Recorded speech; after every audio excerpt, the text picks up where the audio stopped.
4장 12절입니다. 사도행전 4장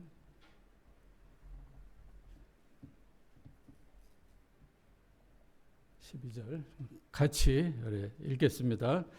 다른 이로서는 구원을 받을 수 없나니 천하 사람 중에 구원을 받을 만한 다른 이름을 우리에게 주신 일이 없음이라 하였더라. 아멘. 우리 옆에 계신 분들과 인사하실까요? 은혜 받읍시다. 은혜 받읍시다. 네.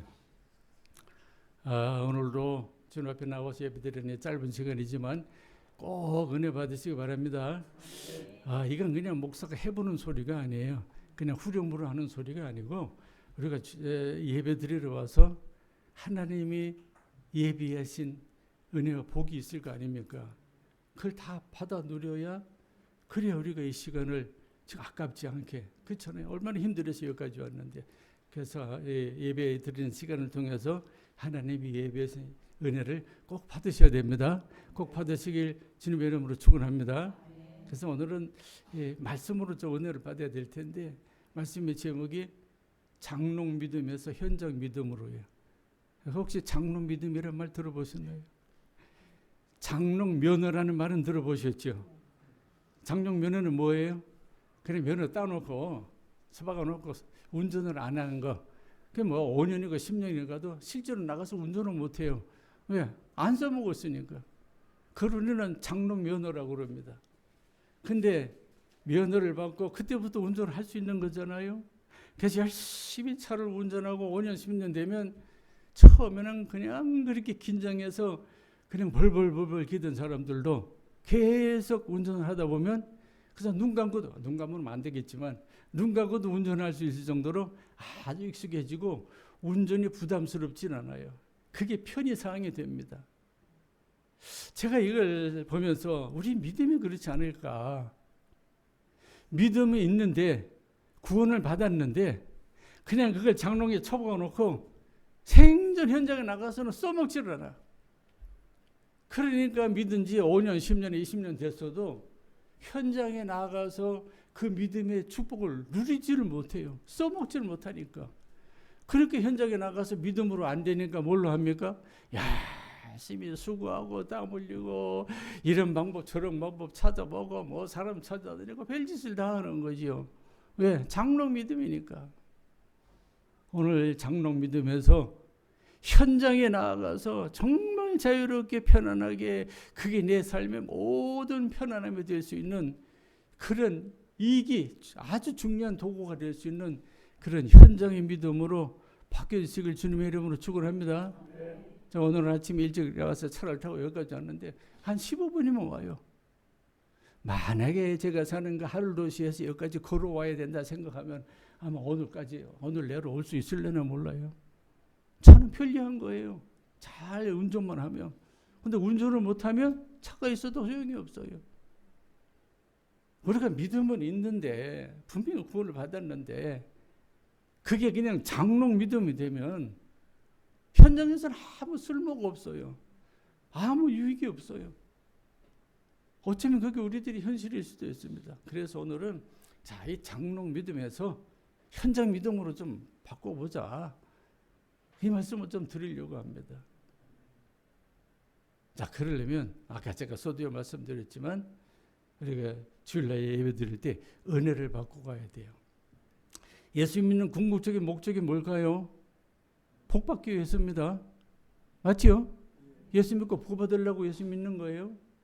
근데 그 복은 세상 사람들로 다 복 받고 점치러 가서도 복 받고 다 복 받는데 아니에요. 세상 무속이 말하는 복하고 기독교가 말하는 복은 전혀 다릅니다. 세상 복은 말하자면 내가 열심히 노력해서 얻는 복이에요. 그래서 지성이면 감천이다. 내가 열심히 노력하고 정성을 들이고 막 고행하고 막 어려워갖고 자기 자신을 괴롭히고 50배, 100배. 여러분 50배, 100배 하는 거. 여러분 불교 안 믿고 예수 믿게 된 거 정말 다행으로 생각하세요. 불교 믿으러 가면요 50배, 1000배 해야 돼요. 자를 믿으려면 50배, 1000배가 뭔지 아시죠? 섰다가 무릎 꿇고 엎드렸다가 손 내밀고 그리고 일어났다가 이거를 1000번 해야 된다고 생각해 보세요. 아마 한 10번만 하거나 아이고 다리야 그럴 거예요. 그걸 1000배씩 해요. 어떤 사람 10,000배도 해요. 왜? 그래야 정성이 들어가야 복 받는다고 생각하니까. 그래서 세상 복은 인간 중심입니다. 인간이 찾아가는 복이에요. 근데 기독교가 말하는 복은 무슨 복이에요? 하나님이 그냥 주시는 복이에요. 내가 노력해서 뭐 찾아가는 복이 아니고 하나님은 그냥 주신다니까요. 값 받고 줘요? 공짜로 줘요? 공짜로 주는 거 좋은 거지. 그래서 공짜로 주니까 그걸 뭐라고 그럽니까? 은혜라고 그래요. 은혜. 값없이 주는 선물. 그걸 은혜라는 말의 뜻입니다. 값없이 주니까 값싼 은혜? 값없는 은혜, 값싼 싸구려 은혜라는 그런 말이 아니고 인간의 그 세상의 가치로는 도저히 살 수 없을 정도로 어마어마한 은혜, 복이기 때문에 그래서 그냥 주시는 거예요. 그걸 사야 된다고 생각하면 살 수 있는 사람 아무도 없어요. 그래서 하나님은 공짜로 은혜 주십니다.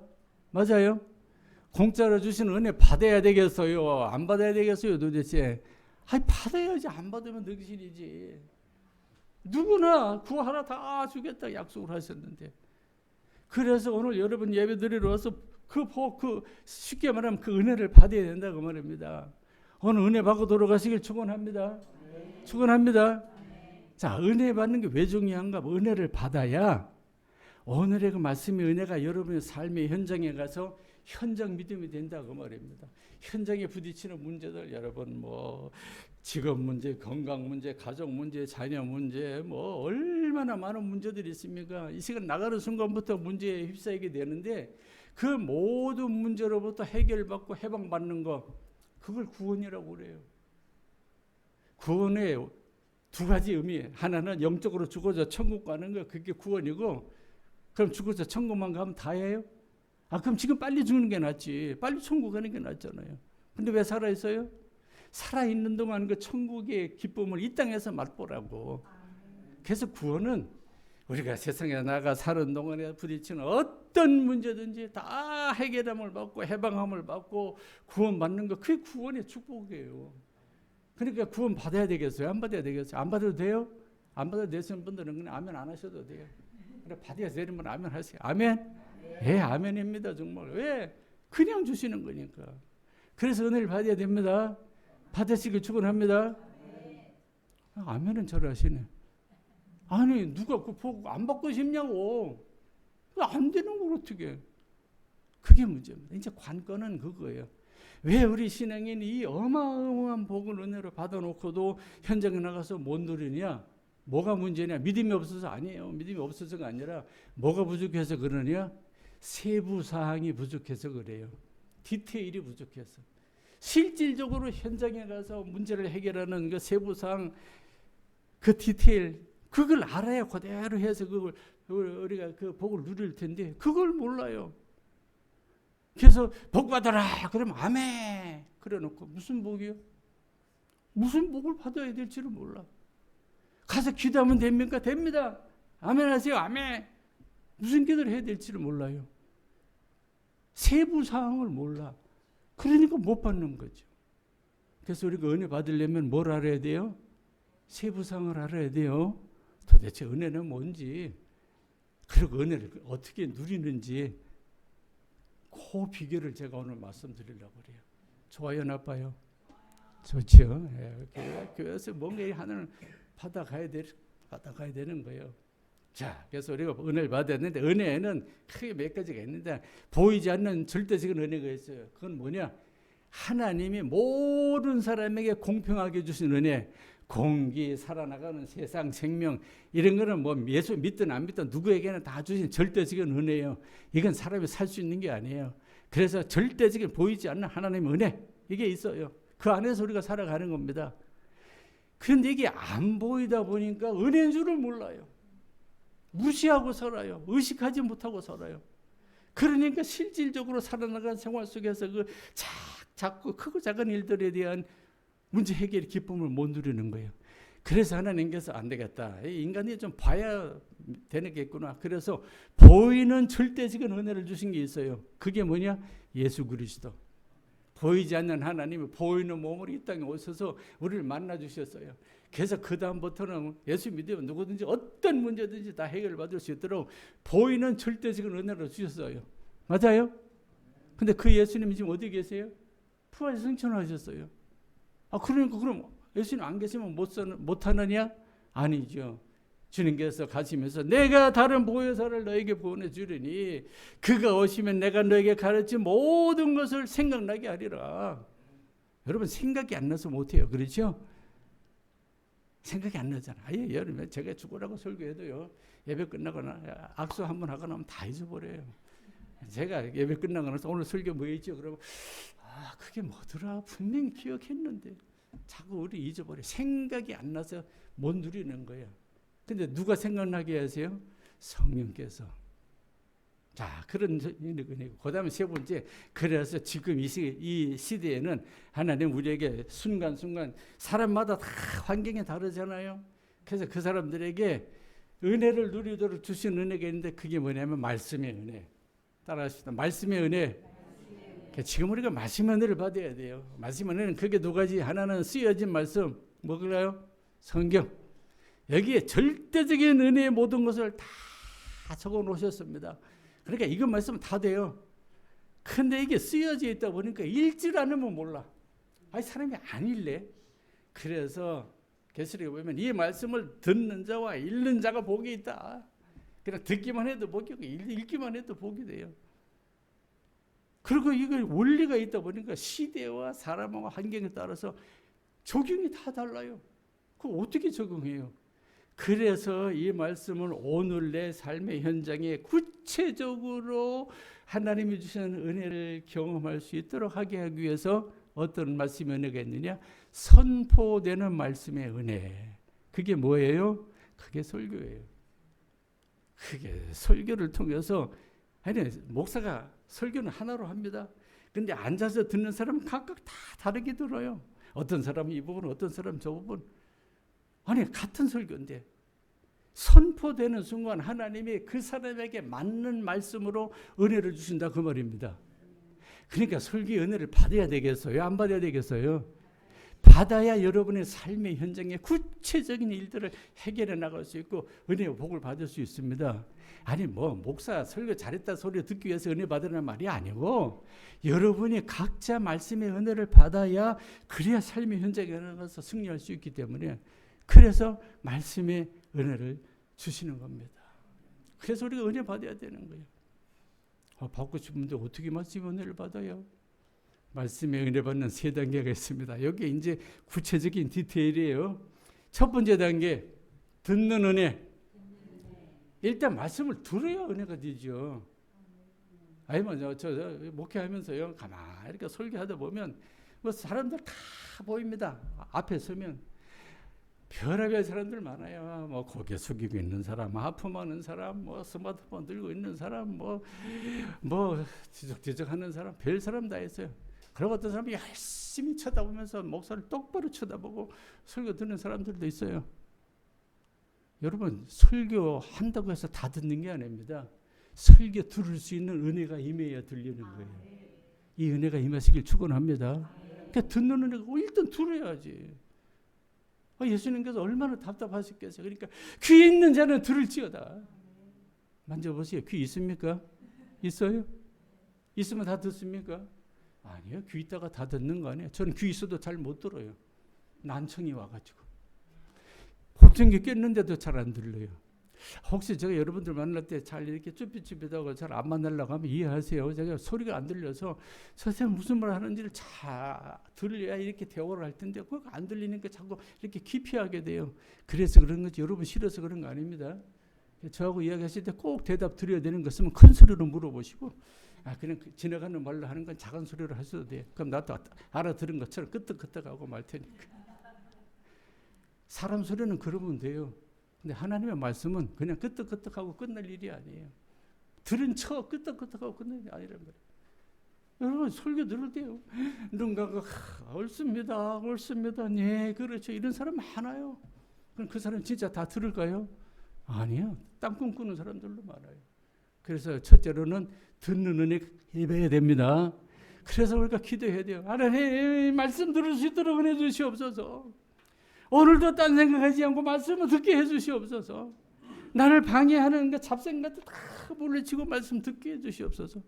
그럼 아침에 예배하러 와서 예배 시작하기 전에 기도하잖아요. 무슨 기도하세요? 그 기도하셔야 돼요. 오늘 목사님 말씀 전하는 그 말씀을 잘 듣게 해주시고 그 말씀을 은혜 되게 해주시라고. 그래야 은혜 받는 거예요. 그냥 내는 게 아니고. 이거 안 믿으시시나 봐요. 주님이 약속하셨잖아요. 구하라 그러면 주실 것이요. 구하라. 다른 말로 말하면 안 구하면 안 준다 그 말 아닙니까? 두드리라 그러면 열릴 것이요. 두드려야 열린다 그 말이에요. 안 두드리면 안 열려요. 구하시길 바랍니다. 나 왔으니까 하나님 알아서 주세요. 아니에요. 구해야죠. 자, 그다음에 두 번째. 그럼 들으면 다예요. 듣는 거는 그냥 내 머리에 지식적으로 머리에 남는 게 듣는 거예요. 예를 들어서 씨 뿌리는 비유를 했다. 그래서 뭐 길가에 떨어진 거, 돌짝밭에 떨어진 거, 가시덤불 밭에 떨어진 거, 뭐 옥토에 떨어진 거, 그러니까 새가 와서 뭐 먹고 가시덤불이 가로막아서 열매 못 맺는다더라. 그게 씨 뿌리는 비유구나. 들었어요. 머리에 남았어요. 끝. 그게 끝이에요. 그래서 뭐 어떻게 하란 말이에요. 아니 말씀은 그냥 어떻게 하라고 그러는 게 아니에요. 말씀으로 뭐가 되어야 돼요? 은혜가 되고 복이 되어야 돼요. 그러려면 뭐가 해야 되느냐? 말씀을 깨달아야 돼요. 깨닫는 은혜가 있어야 됩니다. 믿으시길 바랍니다. 그래서 듣는 믿으면서 일단 깨달으면 그때부터는 그 말씀이 내게 되기 시작을 해요. 그게 그때부터 어떤 사람이 씨 뿌리는 비유를 들었어요. 어느 여자 집사님이 들으면서 그렇구나. 나는 왜 말씀이 은혜를 받는데 말씀이 열매를 못 맺어가. 그게 늘 의아했는데 그렇구나. 이게 내가 마음밭이 돌짝밭이어서 그래서 싹이 나긴 나는데 얼마 못 가서 다 말라 없어지는구나. 말씀을 들었는데 집에 가면 다 잊어버려 없어져. 그러면 어떻게 해야 되느냐? 옥토를 만들어야 되는구나. 그렇구나. 어떻게 옥토를 만들어요? 돌짝밭을?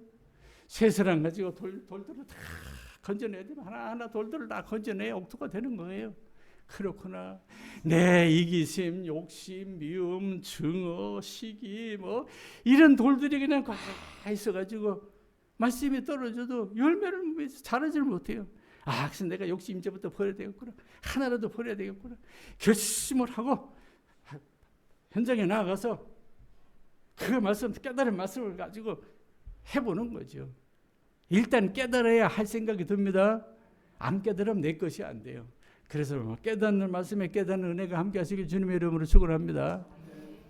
그 다음에 마지막 단계로 말씀을 적용하는 은혜를 받으셔야 돼요. 자, 이 집사님이 그걸 깨달았어요. 돌짝을 없애야 되겠구나 깨달았습니다. 그러면 이제부터 내게 미움이 오면 돌을 다 치워야 되겠구나. 자, 결심을 하고 기쁜 마음으로 집에 딱 들어가서 문을 딱 여는 순간 그 인간이 어디 갔다 이제 와 소리치네. 아유 인간 그냥 내 인생을 망친 이 인간. 그 미움을 싹 버려야 되는데 그 말을 듣는 순간 은혜는 온데간데 없어지고 교회 갔다 왔다. 왜? 그러면 열매 맺어요 못 맺어요? 뭐 일장도로 뭐 그래서 삶의 현장에서 그걸 해야 돼요. 근데 우리 힘으로는 할 수가 없어요. 왜 못하냐 하면은 현장에서 그 은혜를 받지 못하도록 방해하는 세력이 있어요. 우리가 그걸 몰라서 실패하는 거예요. 그 내 마음이 강팍해서가 아니고 내 마음에 여유가 없어서가 아니고 내 마음에 어떤 능력이 없어서가 아니라 나를 은혜 받지 못하도록 하나님은 은혜 주시려고 하지만 은혜 받지 못하도록 방해하는 존재가 있다 이거 말이에요. 그게 누구예요? 악한 마귀예요. 어둠의 세력. 인간을 창조하시고 모든 것을 다스리고 정복하는 권세를 주셨는데 사단은 와가지고 거짓말로 우리를 속여가지고 그 모든 은혜를 다 놓치도록 만들잖아요. 그 사단은 지금도 역사합니다. 그래서 우리 마음속에 우리 마음에 미움을 주고 걱정을 주고 염려를 주고 가로막아서 은혜 받지 못하도록 생각나지 못하도록 만들어서 실패하게 만드는 그 존재가 있단 말입니다. 그래서 그 존재를 꺾어야 그래야 그때부터 이해되는 겁니다. 예수님께서 표현하셨죠. 어떤 자가 어느 집에 가서 세간을 늑탈하려면 가장 강한 자를 결박하고서야 그 다음에 그 세간을 늑탈하지 않겠느냐. 무슨 말인지 아시죠? 그 지키는 자를 싹 묶어놔야 자기 마음대로 하지. 우리 삶의 현장에 모든 걸 묶고 있는 자가 누구예요? 악한 권세, 어둠의 권세. 그래서 그걸 딱 꺾어야 그때부터 일이 되기 시작합니다. 그걸 꺾으면 그때부터 일이 술술 풀립니다. 풀리는 줄 믿으시기 바랍니다. 그래서 요한에서 3장 8절에 보면 하나님의 아들이 나타나신 것은 마귀의 일을 멸하라 하심이라. 마귀의 일을 멸하기 위해서 주님께서 오셨어요. 우리가 못하니까. 그래서 주님께서 오셔서 모든 어둠의 권세를 다 꺾고 제압해 놓으시고 우리는 뭐만 하면 돼요? 그 이름을 가지고 나가서 선포만 하면 됩니다. 선포만 하면 돼요. 내가 상과 싸워서 이기는 게 아니라 사도 바울이 그걸 깨달았어요. 그래서 고백합니다. 우리의 싸움은 혈과 육에 대한 것이 아니요 공중 권세 잡은 악한 영들에 대한 것이다. 악한 영 우리가 싸워서 이길 수 있습니까? 우리는 못 싸워요. 누구 이름으로? 예수 이름으로. 그래서 예수 이름으로 선포하면 삶의 현장에는 모든 문제에서부터 우리가 벗어나고 해방받고 자유를 누리고 구원함을 받을 수가 있습니다. 그게 현장 믿음. 그래서 베드로는 그걸 알았어요. 그래서 고백합니다. 천하 인간의 구원 얻을 만한 다른 이름을 주신 일이 없다. 딴 걸로 돼요? 안 돼요. 부처 이름으로 가면 됩니까? 부처 이름으로 귀신 들리는 사람한테 부처 이름으로 명하네 나가라. 그랬다가는 목탁 따라옵니다. 공자 이름으로 명하네 다 떠나가라. 그날이 그 사람 제삿날 돼요. 다른 거로는 안 돼요. 뭐 이름으로? 예수 그리스도 이름으로. 그래서 베드로가 주는 그리스도여 살아계신 하나님의 아들이십니다. 그거 고백했다고. 시몬아 내가 정말 복이 있구나. 야, 네가 아는 거는 네가 똑똑해서 그런 게 아니라 하나님이 알게 하신 거야. 그래서 내가 너에게 열쇠를 주겠다. 무슨 열쇠? 천국 열쇠. 따라합시다. 열쇠. 경상도 말로 쇠대. 열쇠를 주겠다. 그래서 이 땅에서 매면 하늘에도 매고 이 땅에서 풀면 하늘에도 풀고 이 땅에서 우리가 사단의 권세를 묶으면 하늘에서도 어둠의 권세를 다 묶으시고 이 땅에서 묶인 거에 대해서 풀어주라고 예수 이름으로 명령하면 하늘에서 다 풀어주시고 그래서 이거는 마스터 키입니다. 마스터 쇠대. 어떤 문제 어떤 일이 와도 천하 인간의 구원을 얻을 만한 다른 이름을 주신 일이 없습니다. 믿으십니까? 이 은혜를 우리가 받아야 되겠다. 이제 제가 은혜의 종류도 말씀드렸고 그리고 은혜 받아야 될 기도 제목도 말씀드렸고 그리고 실제로 나가서 사용할 수 있는 디테일을 다 말씀드렸어요.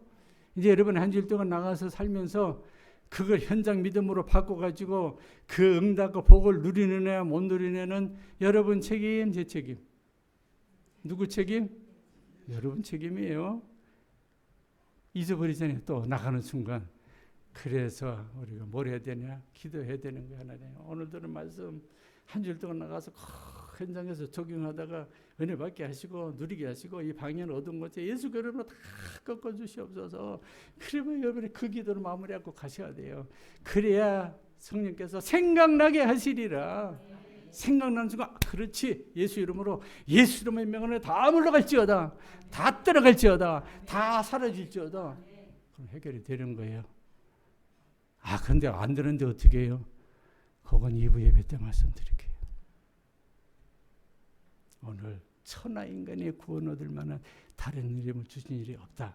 오늘 예수 그리스도 이름을 가지고 여러분 삶의 현장에 나가서 장롱 믿음이 아니라 현장 믿음으로 그 복을 다 누리게 되시기를 주님의 이름으로 축원합니다. 우리 잠깐 같이